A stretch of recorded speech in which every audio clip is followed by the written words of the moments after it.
One दरोगा aspirant. आज हम लगाएंगे क्लास 10th साइंस का फर्स्ट चैप्टर। तो ये फर्स्ट चैप्टर है आपका chemical substance nature and behaviour. ठीक है, तो इसमें आपका पहला क्वेश्चन है कि पहला क्वेश्चन आपका ये रहा, electrolysis of water is decomposition reaction mole ratio the mole ratio and oxygen gas liberated during electrolysis of water is. तो रेशियो क्या होता है हाइड्रोजन का और ऑक्सीजन का जब इलेक्ट्रोलिसिस में ये गैसें रिलीज होती है। ठीक है, तो इसका आंसर है आपका पहले का बी आंसर। ठीक है, इसका आंसर आपका पहले का बी। फिर आपका which among the following is are double displacement reaction. इसमें से कौन से डबल डिस्प्लेसमेंट रिएक्शन है, मतलब द्विविस्थापन द्विविस्थापन अभिक्रिया है। तो द्विविस्थापन अभिक्रिया क्या होती है, जिसमें दो के दो केमिकल्स, दो के दो मॉलिक्यूल्स क्या होते हैं, डिस्प्लेस होते हैं। तो आप देखिए कि किस में हो रहा है ऐसे, PuCuCl2 में हो रहा है, नहीं हो रहा है, ये सिंगल वाली है। सेकंड है Na2SO4 प्लस BaCl2, यहाँ पर है BaSO4 प्लस 2NaCl। हाँ, तो ये है आपके डबल डिस्प्लेसमेंट रिएक्शन, दूसरे का बी। फिर आपका रुको, उसमें और भी है, हाँ केवल इसमें यही है, बाकी नहीं है। फिर है तीसरा आपका which option denote a double displacement reaction. इसमें से कौन सा ऑप्शन डबल डिस्प्लेसमेंट रिएक्शन को डिनोट कर रहा है। बहुत ईजी क्वेश्चन है आपके लिए, जैसे पहला भी नहीं है दूसरा भी नहीं है। अब तीसरा देखते हैं, आपका इसका तीसरा आंसर है। ठीक है, फिर आपका which of the following is correct balance equation. आपको देखनी है कि कौन सी इक्वेशन बैलेंस है। इसके लिए आपको NCERT 9th और 10th का बेसिक मालूम होना चाहिए कि इक्वेशन को बैलेंस कैसे करते हैं। होप आपको मालूम होगा। अगर आपको मालूम नहीं है तो आप NCERT की 9th और 10th की बुक पढ़िए। वो अगर आप डेली 20 दिन, अगर आप डेली 2 घंटे पढ़ते हैं तो आप उन्हें जल्दी से खत्म कर सकते हैं आराम से। ठीक है, तो कौन सा होगा, अब आपको देखना है कि इधर कितने मॉलिक्यूल है, इधर कितने हैं, इधर कितने हैं। ठीक है, जैसे फर्स्ट में F इसमें एक ही है, यहाँ F3 है, तो ये तो हो नहीं सकता है। फिर सेकंड में यहाँ 2F है, यहाँ 3 F, ये भी नहीं हो सकता है। फिर थर्ड में यहाँ 3F है, यहाँ भी 3 है। फिर यहाँ 4H है, यहाँ भी, सॉरी यहाँ 8H है, यहाँ भी 8H है। फिर यहाँ 4O है, यहाँ भी 4O है, तो चौथे का होगा C वाला।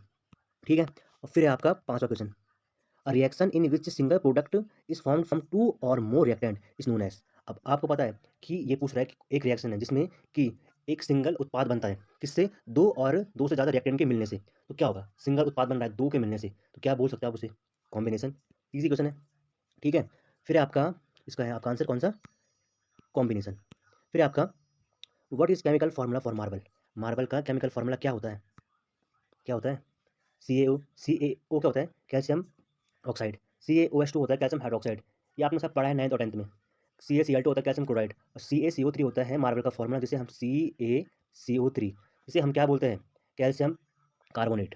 ठीक है, तो आपका ये बेसिक अगर क्लियर है तो आप इस पेपर को आराम से निकाल दीजिए देंगे, क्योंकि यार छोटी मोटी पोस्ट नहीं है वो, आप दरोगा बनोगे फॉरेस्ट में। ठीक है, आपके कंधों में टू स्टार लगेंगे, और जहाँ भी कंधों में भाई टू स्टार लगते हैं वहाँ समाज में इज्जत बढ़ जाती है। इसलिए आप कोशिश कीजिए, एक ही महीना बचा है यार, कोशिश करने में क्या है।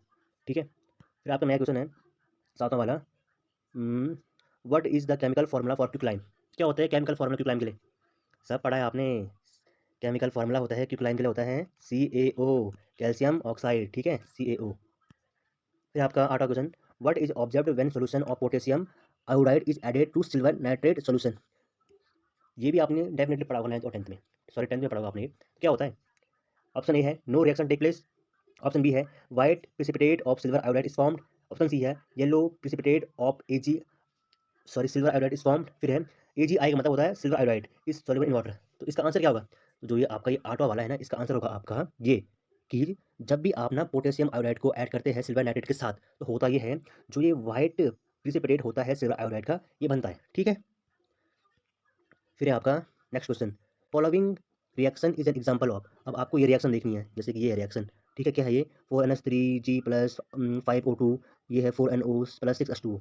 तो आपको देखना है ये किसका रिएक्शन है, डिस्प्लेसमेंट का, कॉम्बिनेशन का, रिडॉक्स का, न्यूट्रलाइजेशन का। ठीक है, तो किसका होगा ये, देखिए देखिए, आपने सब कुछ पढ़ा है। अब यहाँ पर आप देख रहे हैं कि जो ये है, यहाँ पर O2 निकल रही है, ठीक है, और H2O मिल रही है, तो ये किसका होगा, रेडॉक्स का। समझ गए। फिर आपका नेक्स्ट क्वेश्चन, यहाँ पर शायद मिसप्रिंट हुआ है, या तो ऊपर होगा या फिर मिसप्रिंट हो चुका है क्वेश्चन। हाँ, क्वेश्चन आई थिंक मिसप्रिंट हो चुका है। जो आपका 9 वाला है, तो उसमें आपका ये नहीं होगा कि आपका एक ही है, एक तो इसमें हो रहा है NH3, यहाँ से था 4NH3, इसमें आपका क्या क्या है। जो आपका 9th वाला क्वेश्चन है ना, उसमें आपका ये है कि कौन कौन सा है, एक तो ये तो रेडॉक्स है, ठीक है, ये तो कन्फर्म है। फिर ये आपका है 4NH3 5O2, ये हो गया आपका NO, ये हो गया 6H2O। तो ये आपका साथ साथ है डिस्प्लेसमेंट रिएक्शन, तो ये है आपका ऑप्शन नंबर कौन सा है, option number C, one and third. Displacement भी है और रेडॉक्स भी है। ठीक है ना। फिर आपका next question, which of the following reaction is not correct. अब इसमें से कौन सी रिएक्शन करेक्ट नहीं है। रिएक्शन देखते हैं हम, zinc plus copper sulphate, zinc sulphate copper. अब इसके लिए तो आपको पहले अगर आपको देखना है कि रिएक्शन कैसे देखते हैं आप इन रिएक्शन को, आप समझ कैसे पाओगे? आपने पढ़ी होगी 10th में सक्रियता श्रेणी, पढ़ी है ना कि जो जो भी एलिमेंट होते हैं हम उन्हें उनके जैसे कि आपको मैं आपको सिंपल फॉर्म में बताऊँ, सक्रियता श्रेणी ऐसी श्रेणी है कि हम एलिमेंट को उनके उनके क्या डिक्रीजिंग ऑर्डर में रखते हैं। किसके? सक्रियता के। ठीक है? कि वो कितनी रिएक्टिव है, डिक्रीजिंग ऑर्डर में रखते हैं। सबसे ऊपर जो होगी वो बहुत ज़्यादा रिएक्टिव होती है। सबसे ऊपर कौन सी होती है? पोटेशियम। सबसे नीचे कौन सी होती है? गोल्ड। ठीक है? अब आपको उसके लिए इस श्रेणी को याद करना पड़ेगा कि किसके ऊपर क्या आ रहा है। तो मैं अभी आपको यहाँ पर तो बता नहीं पाऊँगा, तो आप यहाँ पर सीधा लिख लीजिए, क्योंकि ये जो जिंक है और ये कॉपर है, यहाँ पर क्या बना रखा है इन्होंने कि जिंक ने जो है कॉपर को डिस्प्लेस कर दिया है। ठीक है? जबकि जिंक कभी भी कॉपर सल्फेट को डिस्प्लेस नहीं कर सकती, क्योंकि कॉपर हमेशा जो सक्रियता श्रेणी होती है ना, उसमें कॉपर ऊपर आता है जिंक से। ठीक है? तो इसका आंसर होगा आपका ए। बाकी सब सही है, Ag, कॉपर ठीक है ये भी, ठीक है ना? फिर आपका if a substance closes oxygen, क्या लिखा हुआ है यार? एक तो साफ दिख नहीं रहा है यहाँ पर। If a substance lose oxygen और gains hydrogen reaction on it is said to be, अगर कोई भी सब्सटेंस ऑक्सीजन को गेन कर रहा है या फिर हाइड्रोजन को लॉस कर रहा है, तो उसे आप क्या बोलोगे? ऑक्सीजन को गेन कर रहा है भाई, नाम से दिख रहा है। क्या? सॉरी, ऑक्सीजन को लूज कर रहा है। ऑक्सीजन को अगर वो लूज कर रहा है, ये आप ध्यान दीजिए, इसने क्या किया? ऑक्सीजन को लूज किया, तो इसका क्या होगा आंसर? रिड्यूस। ठीक है? देखो, ऑक्सीडाइज क्या होता है, मैं आपको बताता हूँ अभी। ऑक्सीडाइज होता है ना, जो आपका ये ऑक्सीडाइज है, ये क्या होता है? ये होता है कि आपने ऑक्सीजन को गेन किया है, ठीक है? गेन किया है और हाइड्रोजन को लूज कर दिया है। जबकि रिडक्शन में क्या होता है? जो आपका ये है ना, रिडक्शन में क्या होता है? रिडक्शन में ये होता है आपका कि आपने ऑक्सीजन को लूज कर दिया है, जबकि और हाइड्रोजन को गेन कर लिया है। ठीक है? तो वही पूछा है, इसका आंसर होगा आपका रिड्यूस। क्या होगा? रिड्यूस। फिर आपका फिर आपका ये if some metal tarnished by substance around them such as moisture when left for some time, what is the process called? अब जैसे आपने किसी मेटल को मॉइस्चर में रख दिया, ठीक है, और उस वो टर्निश हो गया, तो उस प्रोसेस को क्या बोलते हैं? आपको पता ही है क्या बोलते हैं इसको? क्रोजन। ठीक है ना? बारेगा आपका ऑप्शन नंबर ए, क्रोजन। फिर है इजैन। अब ये भी बहुत अच्छा क्वेश्चन है, ऐसे क्वेश्चन आपके एग्जाम में बनते हैं। जैसे कि ये क्वेश्चन है कि रेस्पायरेशन क्या है? कौन सी प्रोसेस है रेस्पायरेशन? क्या है? रेस्पायरेशन है आपकी एक्सो, जो ये आपकी रेस्पिरेशन वो है आपकी एक्सोथर्मिक रिएक्शन।